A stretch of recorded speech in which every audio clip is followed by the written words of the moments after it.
I would like us to move away from looking at the average response or outcome of various changes and transitions and spend more time studying the variations, the outliers, the contradictions.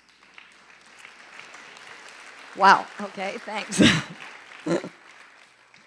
I don't know if you saw the recent work by psychologist George Bonanno, which shows, which I think illustrates that data about the average response to important life events such as marriage, divorce, or bereavement can be very misleading because most people have very little change in well-being after a loss or a gain.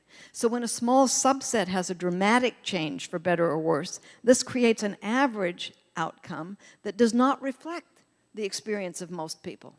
Far less the experience when there's an even smaller subgroup whose change goes in the opposite direction.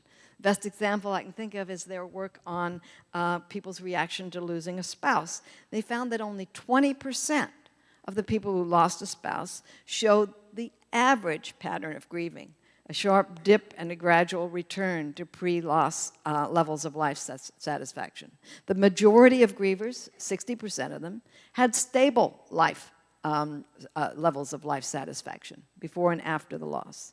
Another 15% had had chronically low levels before the loss, dropped a little more, then returned to their previous low levels. About 5% of the grievers improved following the loss. The practical implication, of course, is that you can't assume grief therapy is going to be helpful to everyone who experiences a loss, like critical incident stress debriefing, which people in this room, I believe, helped show actually resulted in increased distress 3 years later among survivors of motor vehicle accidents who received it compared to survivors who did not. It might even harm people with other grief reactions. This danger of averages has always existed, but it's gotten especially acute today. Because in times of rapid social transformation, as old rules and generalizations and categories change, they don't change in the same way for everyone. Today we're seeing a diversification of experiences within as well as between the many varieties of marriage and alternative family forms. I would suggest that the differences among male breadwinner marriages, two-earner marriages, cohabiting couples, and unwed parents are now often greater than the differences between those categories. And so it's important to investigate those not only for intellectual reasons, but for practical reasons.